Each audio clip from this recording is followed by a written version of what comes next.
मुस्लिम देश इंडोनेशिया में 2 जनवरी से एक नया आपराधिक कानून लागू होने जा रहा है, जिसने देश में बहस और चिंता दोनों बढ़ा दी है।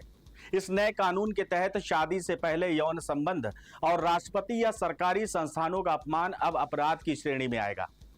नमस्कार, मैं सुनील चतुर्वेदी और आप देख रहे हैं नेशन नाउ समाचार पर यह खास खबर। सरकार का कहना है कि यह कानून देश की संस्कृति और आधुनिक कानूनी जरूरतों के हिसाब से बनाया गया है, लेकिन मानवाधिकार कार्यकर्ताओं और कानूनी विशेषज्ञों को इसके दुरुपयोग का डर सता रहा है। यह 345 पन्नों का आपराधिक कानून साल 2022 में पास किया गया था और यह डच औपनिवेशिक दौर के पुराने कानूनों की जगह लेगा। इस कानून को लागू करने की तैयारी कई दशकों से चल रही थी और इसे पूर्व राष्ट्रपति जोको विडोडो के आखिरी कार्यकाल में मंजूरी भी मिली थी। कानून मंत्री सुब्रतमान आंदी अगदास ने माना कि यह नया कानून जरूरी था, लेकिन यह भी स्वीकार किया कि इसके गलत इस्तेमाल की आशंका से इनकार नहीं किया जा सकता है।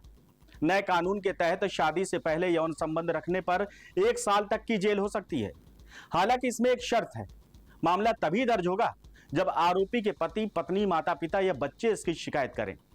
अभी तक इंडोनेशिया में सिर्फ शादी के बाद बेवफाई को ही अपराध माना जाता था। इस प्रावधान को लेकर पर्यटन उद्योग ने राहत की सांस ली है। टूरिज्म संगठनों का कहना है कि शिकायत की शर्त होने से विदेशी पर्यटक सीधे कानून के दायरे में नहीं आएंगे। नए कानून में राष्ट्रपति, उपराष्ट्रपति और सरकारी संस्थानों का अपमान करने पर 3 साल तक की जेल का प्रावधान रखा गया है। इसके अलावा देश की आधिकारिक विचारधारा के खिलाफ माने जाने वाले विचारों जैसे कम्युनिज्म के प्रचार पर 4 साल तक की सजा हो सकती है। कानून में सम्मान और गरिमा को ठेस पहुंचाने की परिभाषा भी दी गई है, जिसमें मानहानि और बदनामी जैसी बातें भी शामिल है। यही व्यापक परिभाषाएं सबसे ज्यादा विवाद की वजह बन रही हैं। कानून मंत्री ने कहा है कि कोई भी नया कानून शुरुआत में पूरी तरह परफेक्ट नहीं होता। उन्होंने साफ कहा कि सबसे अहम भूमिका जनता की निगरानी की होगी। अगर समाज और नागरिक सतर्क रहेंगे तो कानून के गलत इस्तेमाल को रोका जा सकता है। सरकार का दावा है कि पुलिस और अन्य कानून लागू करने वाले अधिकारियों को नए कानून के बारे में प्रशिक्षण दिया गया है, ताकि अधिकारों का दुरुपयोग ना हो।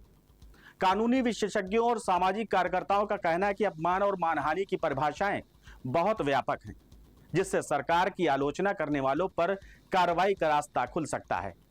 कुछ विशेषज्ञों ने इसे नया औपनिवेशिक कानून करार दिया है, यह कहते हुए कि अब कानून विदेशी शासकों का नहीं बल्कि देश को अपनी सरकार बनाया हुआ है, लेकिन असर वही हो सकता है।